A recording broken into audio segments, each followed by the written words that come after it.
Here comes the sun, here comes the sun, and I say it's alright. Little darling, it's been like long, cold, lonely winter.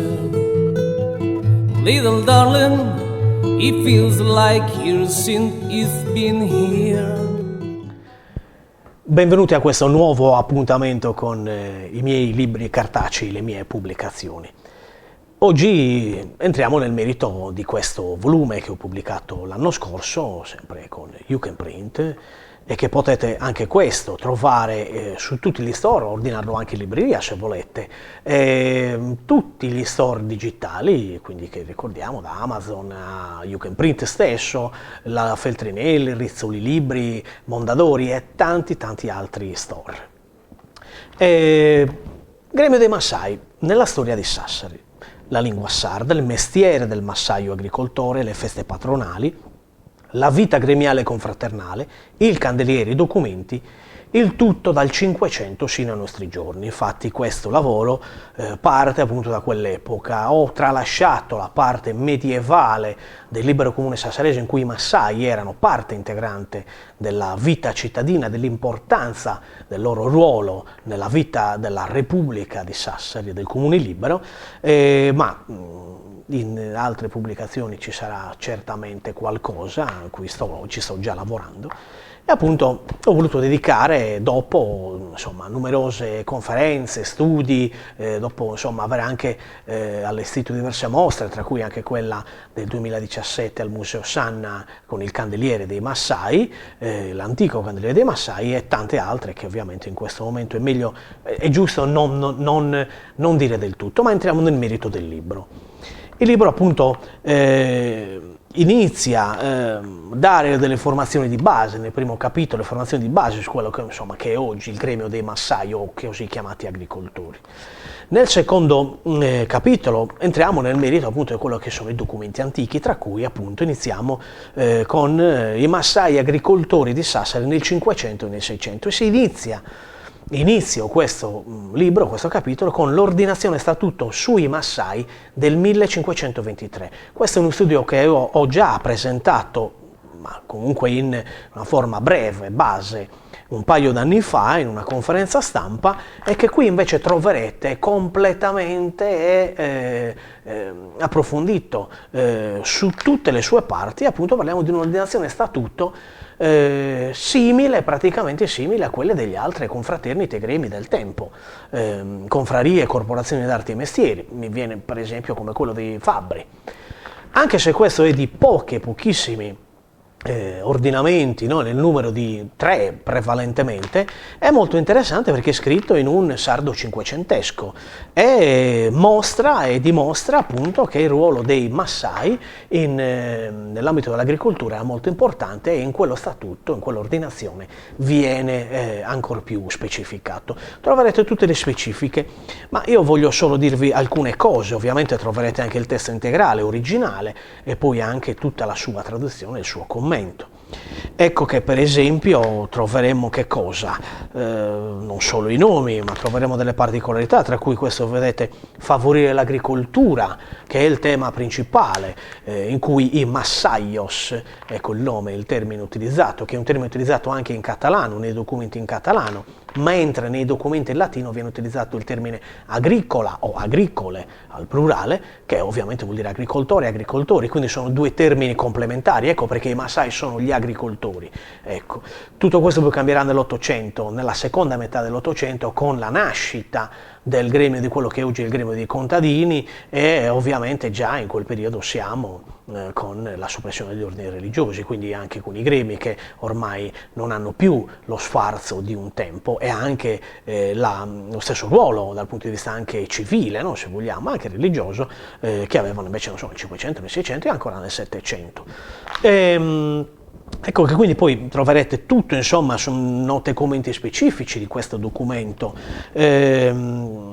molte particolarità, tra cui anche termini anche in sardo. Ne vediamo qualcuno sulla ore, quindi ancora oggi è utilizzato questo termine, che indica sia il frumento ma anche lo stesso campo coltivato a cereali in genere.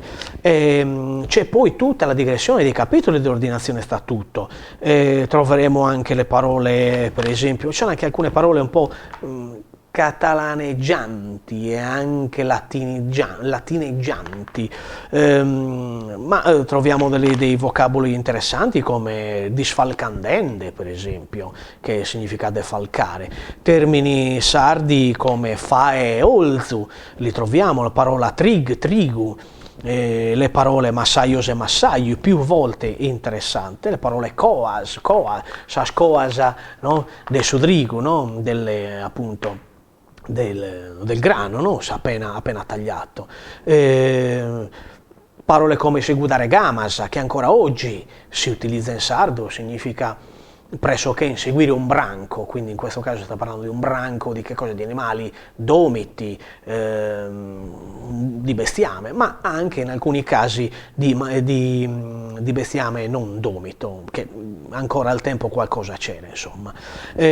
Parole come jornada, che sarebbe zornada come oggi, no? Maniale, manovale, rustuguiu, su rustico sarebbe oggi, no? Quindi rustico, barrios, ancora oggi si usa, no? Per indicare i carichi, no? Quindi barrios de trigo e de olzo, un arriu de trigo, anche la parola arriu troverete in questo strumento, e poi non so, carrare, denturas, adenturare, no? Esas denturas de esos animales, la cattura, ma lo troveremo poi anche più avanti in un altro documento che fra poco appunto vedrò. Poi anche la parola maguedare qui è scritta in questo documento, ma la parola è maguedare, non macellare, non è macellare, ma è maguedare, cioè maguedare, tegere, narrere, lo troveremo appena più avanti. No? È un termine che significa prettamente il maltrattamento di un animale, quindi non so, con un bastone, con un calcio, con qualcosa, trovavano degli animali dentro il campo loro mentre mentre stavano appena messando il grano, e quindi insomma si utilizzava questa parola che ancora oggi è utilizzata, il maltrattamento degli animali. Tentura se l'abbiamo già visto, poi insomma di nuovo samassaria, che è appunto quello che riguarda il tema principale, no? Di fare massaria. Insomma troverete tutto questo e ancora, ecco, per esempio dimenticavo teracos e giuargios, che sarebbero oggi sos teracos e sos giualzos, e quindi i primi sarebbero i servi domestici, gli altri sarebbero i mezzadri, coloro che appunto lavorano in questo ambito. Ecco che troverete tutto questo specificato. Poi troverete un altro capitolo importante sui massai del tempo, gli agricoltori, sempre del 1522-23, in un altro documento che ho riportato, antico, appunto di quell'epoca, che appunto sono i massai di Sassari nell'ordinazione dei padroni e proprietari del 1522-23. È un documento dove appunto si parla dei padroni e proprietari soprattutto della Nurra, e c'è però un capitolo specifico dedicato ai massai, e qui troverete particolari cose importanti, cose comunalzos, che sarebbero questi principali di una singola società della Nurra, no? Una società cosa è? È un'impresa agricola attraverso, insomma, una collaborazione economica, ancora oggi, insomma, dovrebbe essere così, sembrerebbe essere così, sebbene magari il termine non è così tanto conosciuto, dove appunto ci sono diverse cose, insomma i costi di cave dell'accrescimento di animali, da latte, o comunque di quello che riguarda quell'ambito specifico agricolo.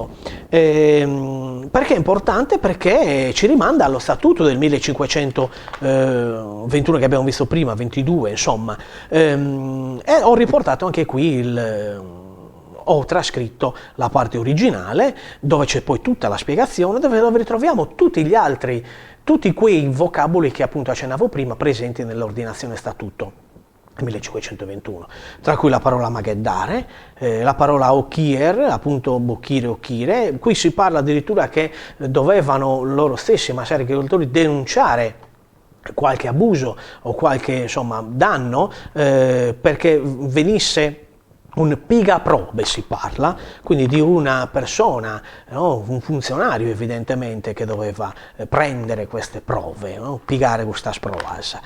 Insomma, troverete tanto di questo. Andando avanti, offro un altro capitolo che riguarda alcuni atti notarili del Cinquecento, quindi documenti prevalentemente in latino, dove ci sono molti massai in ruoli particolari che molti non conoscevano, e per esempio come priori della confraternita di Santa Croce. Quindi il gremiante, il confratello della corporazione d'arte e mestiere di agricoltore, mentre portava il candeliere del 1531 della confraternita del Poble, durante la discesa dei candelieri, allo stesso tempo poteva essere il priore della confraternita di Santa Croce. Oltre che, lo vediamo fra un pochettino, poteva anche essere, ed era certamente, anche nella confraternita di Nostra Signora delle Grazie a San Pietro di Silco, ma lo vediamo subito.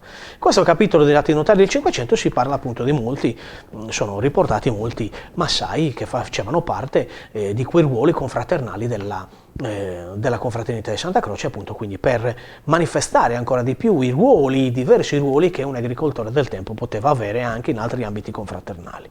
Andando avanti, vado a indagare quello che è il ruolo della confraternita di Nostra Signora del Popolo nel gremio dei massai. Al Duomo, in cattedrale, e qui ci sono delle novità. Fino a poco tempo fa, fino a qualche periodo fa, si pensava e si diceva ufficialmente che il gremio dei massai avesse lasciato alla fine del Seicento il Duomo, la cattedrale, per spostarsi nella Cappella della Vergine delle Grazie a San Pietro di Silchi. Esattamente, i documenti dicono tutta un'altra cosa e io ho riportato tutto questo. In sostanza, che cosa? Nello stesso momento in cui riprendono possesso gli agricoltori, i massai, il gremio dei massai, la confraternita d'arte, la corporazione d'arte e mestieri dei massai riprende possesso del culto della Madonna del Popolo, del mantenimento della cappella e dell'opera di Nostra Signora del Popolo in cattedrale, allo stesso momento sta officiando il proprio ruolo e mantenimento, in collaborazione con i frati di San Pietro di Silchi, della cappella di Nostra Signora delle Grazie. Tutti i documenti lo provano e sono pubblicati in questo capitolo. Quindi vediamo una funzione multipla dei gremi delle confraternite su vari fronti di culto. E questo succedeva anche in altri gremi e confraternite, come per esempio, faccio un esempio, ancora nel 600 e nel 700, col gremio dei calzolai, che aveva sia la Madonna dello Spasimo, no, come culto principale. Oggi è il culto, diciamo così, minore, perdonate, passatemi il termine, aveva il culto della Madonna dello Spasimo a Santa Maria di Betlemme, e allo stesso tempo aveva quello di Santa Lucia in cattedrale. Ecco che era una cosa molto comune per loro. Invece oggi è un'altra cosa, dalla seconda metà dell'Ottocento è cambiato un po' tutto quello rispetto all'antico. Quindi un doppio impegno, un impegno molto molto presente, e di questo appunto ne parlo ampiamente su questo libro, e così come appunto agganciando il discorso della Nostra Signora la Vergine delle Grazie, dove ci sono pubblicati su questo libro nuovissimi, se vogliamo, possiamo utilizzare anche questo termine, documenti che riguardano la presenza dei massai a San Pietro di Silchi già dalla fine del Cinquecento e probabilmente già da diversi decenni prima. Faccio alcune citazioni brevi e poi ovviamente acquistando il libro potrete tranquillamente leggere questo.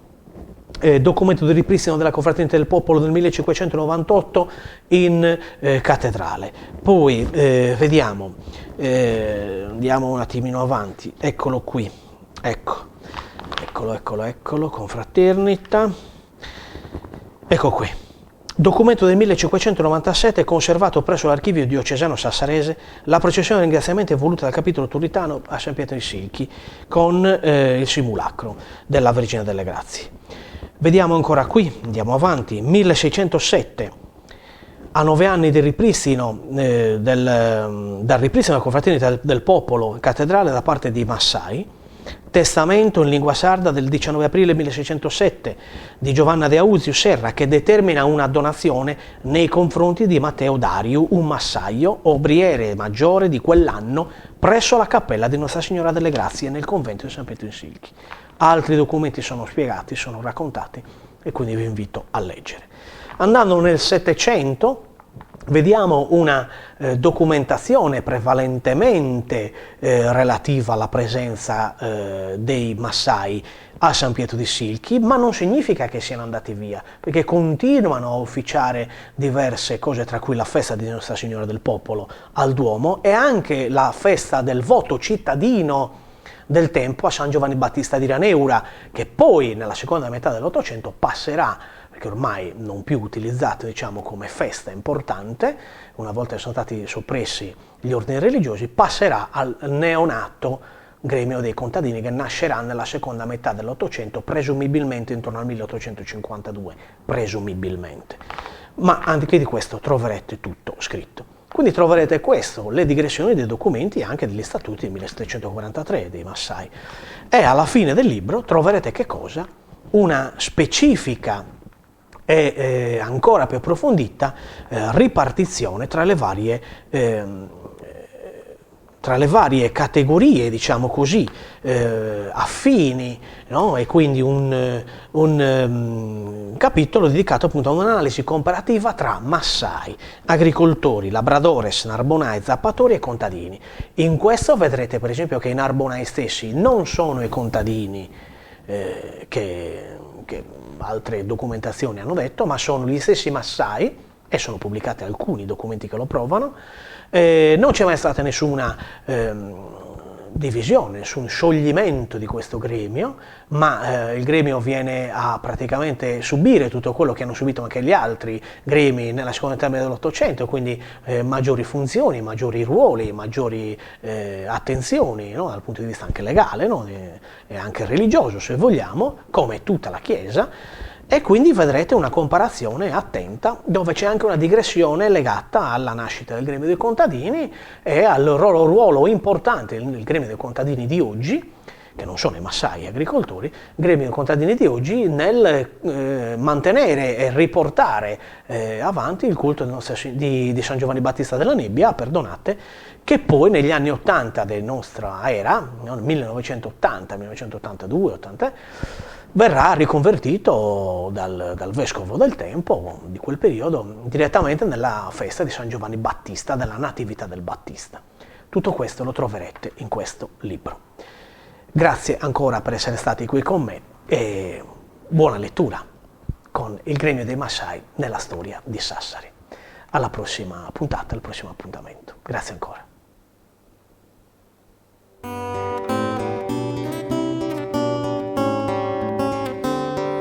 Blackbird singing in the night, take this broken wings to learn to fly.